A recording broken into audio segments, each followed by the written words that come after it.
Alelewa kaimonuo. Oh, nikwe akasikao. Nikwe akaiblikali. Alelewa kaimunuho, wakaimunuho, wakaimunuho. Wedatigoyo, wakaimunuho. Look at y'all niggas. No, is this to be no reason? All I know, you know. Salut les gars, j'espère que vous allez bien. Moi, ça va. Bienvenue sur ma chaîne YouTube. Je suis Laetitia pour ceux qui me connaissent déjà et bienvenue aux nouveaux. Aujourd'hui, nous allons refaire encore une vidéo face cachée d'une grande star, d'une légende de la musique ivoirienne. Ne vous inquiétez pas, je vais sortir du cadre ivoirien bientôt. Je veux juste finir avec les artistes qui ont marqué la culture ivoirienne et après je vais parler d'autres encore parce que dans les commentaires je vois des gens qui me disent de parler de plusieurs personnes, de plusieurs personnes d'autres pays, Congo, Bénin et tout. Ne vous inquiétez pas. La face cachée, c'est pour tous les Africains, pour tous les artistes africains. Je vais valoriser d'abord la culture ivoirienne et ensuite la culture africaine dans le monde. Bon, en tout cas, la culture africaine en gros. Et aujourd'hui, j'ai décidé de parler d'une nouvelle légende. Quand je vous dis la voix d'or, le rossignol de la musique ivoirienne, vous pensez à qui? Effectivement, il s'agit de grand Baïs Pinto. Je ne pourrais pas finir une vidéo sur Louga François et ne pas parler de Baïs Pinto. Ils vont un peu de pair en fait. Même si c'est deux artistes différents. François Louga, lui, faisait plus de la variété et Baïs Pinto, il fait de la soul, du R&B. En tout cas, il est plus, avec sa voix même, là, il peut pas faire autre chose en fait. Il a une voix vraiment magnifique. Et aujourd'hui, j'ai décidé de parler de lui, de le mettre en avant, de parler de son parcours, de tout ce qu'il a eu à faire jusqu'à... Et Dieu merci, il est encore en vie. Et voilà quoi. Let's do it!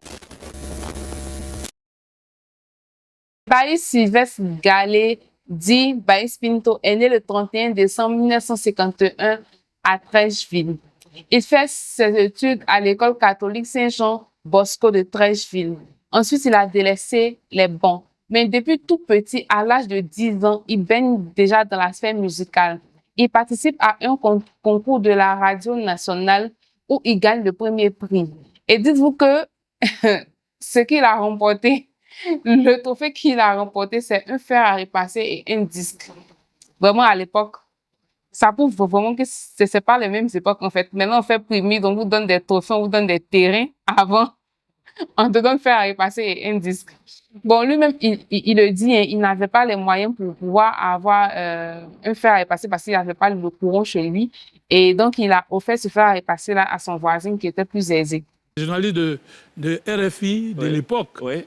Jacqueline Assamoah et tout ça, de l'époque qui ont fait le concours, Oui. à la RTI de l'époque aussi, Oui. le concours de jeunes, on avait 10 ans. C'est ça. Ah, d'accord. Donc, Ah, ok. ok, Bon, d'accord. le fer à repasser, c'était pour la maman. Pour la maman. Et puis le 10, c'était pour le papa. Voilà. Et l'enfant lui-même n'avait rien. Moi, il n'y avait rien. Moi, j'ai rien eu, de toute façon. J'ai rien vu. Rien vu dedans. J'ai rien vu dedans, voilà. Ouais. C'est Ce ça. que j'ai vu, c'est qu'on m'a donné un disque et un fer à repasser. Et c'est ce que j'ai pris. J'ai offert ça à mon ami qui avait du courant. Nous, on n'avait pas le courant. À Trècheville, à cette époque-là, on n'avait pas le courant. C'est cela. J'ai donné ça. Alors, Ensuite, en 1976, il s'envole à Paris et intègre l'école musicale de Paul Bécher. Il le dit lui-même, il a intégré cette école musicale-là pour apprendre à écrire la musique, pour apprendre tous les contours de la musique avant de se lancer, parce qu'il était vraiment passionné par ça et il ne voulait pas être surpris par les musiciens. Il voulait être prêt à pouvoir parler, il voulait être capable de parler de musique, de pouvoir dire « Ah, je veux que tu fasses... Fa bémol pour moi, je veux que tu fasses Fa mineur, Fa majeur. » Bref, ça montre que je fais des coups à l'INSAC. Excusez-moi. Donc, lui-même, il le dit, il a forcé pour faire ces cours-là pour pouvoir mieux parler la musique, pour pouvoir être plus crédible. par une école de chant, Paul Bécher. Pourquoi cette nécessité alors qu'on a ces atouts intrinsèques? C'est justement par rapport à l'écriture de la musique, par rapport justement à l'écriture de la musique, aux accords. Parce que je ne vais pas tomber devant des gens qui me font des accords que je ne comprends pas. D'accord. Donc tu me mets un do mineur, Ouais. je sais que je chante en do mineur, tu D'accord. me mets un fa dièse, je chante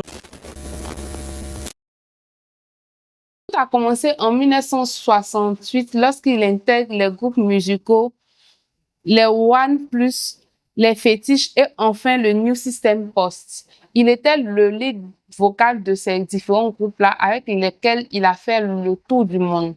Et lorsqu'il est revenu, il voulait entamer sa carrière solo, mais malheureusement, les producteurs n'avaient pas confiance en lui.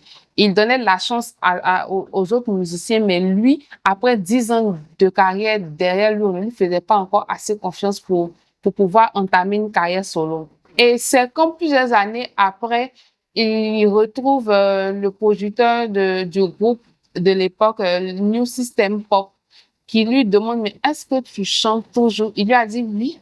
Et même qu'il voulait débuter une carrière solo. Et c'est ce producteur qui lui a fait confiance et qui lui a permis de pouvoir entrer en studio et produire son premier album, d'où vient la chanson Taxis Nyamoué. Il a dit, vous allez supporter ma voix. Hey, un peu de quand même.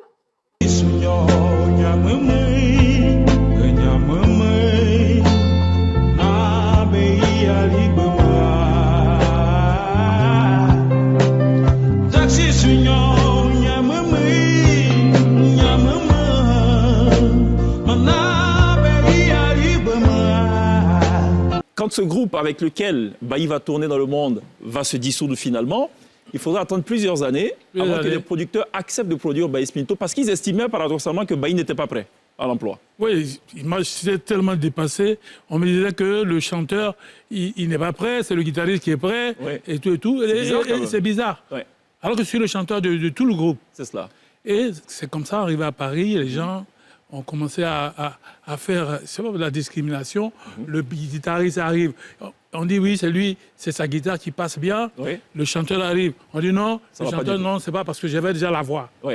Et l'Afrique n'avait pas, enfin c'est un peu trop prétentieux de dire l'Afrique n'a pas cette voix-là, mais je dis que les jeunes Africains ne chantaient pas comme ça.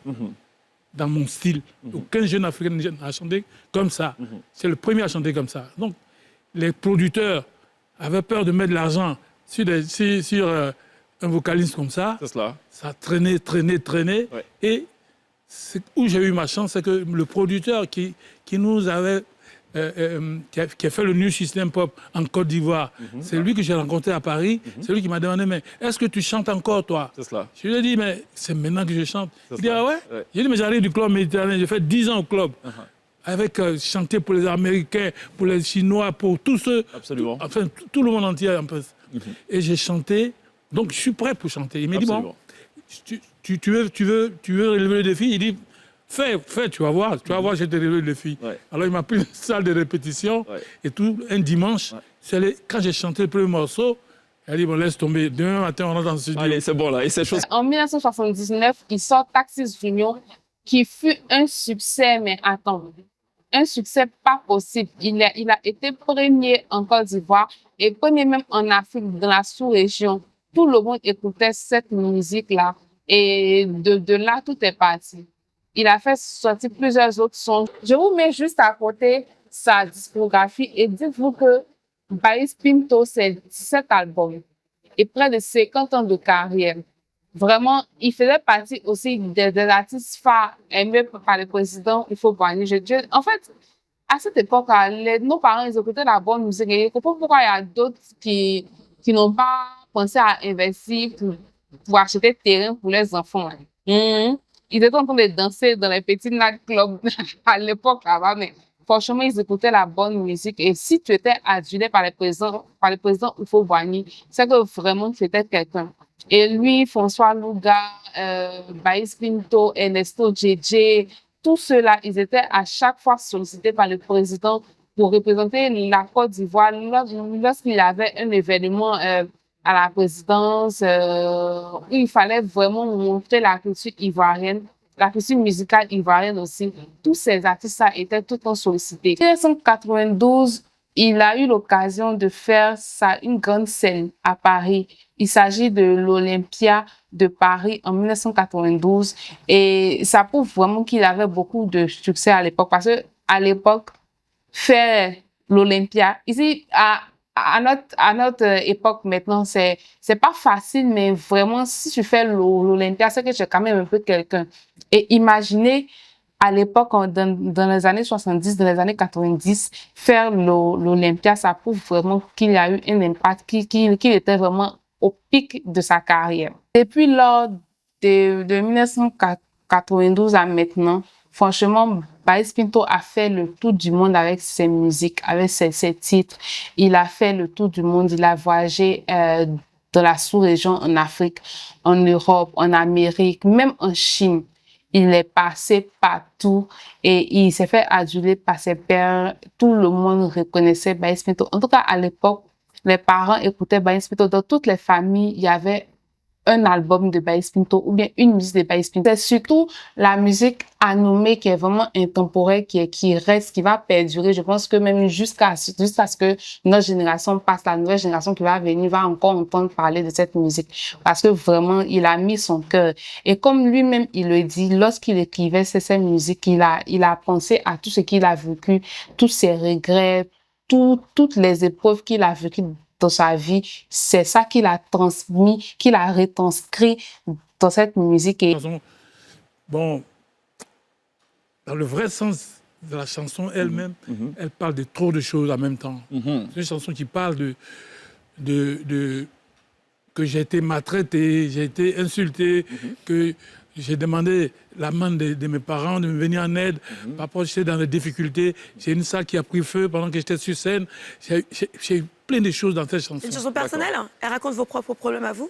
Mes propres problèmes et des problèmes d'autres personnes, des problèmes de la vie. Mais elle ne s'arrête pas. Elle ne s'arrête pas. Et j'ai pleuré même dans cette chanson. Qu'est-ce que je fais à la nature? Quand je suis arrivé en 79 ici, c'était, je ne vais pas dire c'était le plat, parce qu'il y a des grands artistes ici. Il fallait que je fasse mon petit bonhomme de chemin. Absolument. Il fallait que je fasse ma petite place pour m'imposer. Ça n'a pas été facile.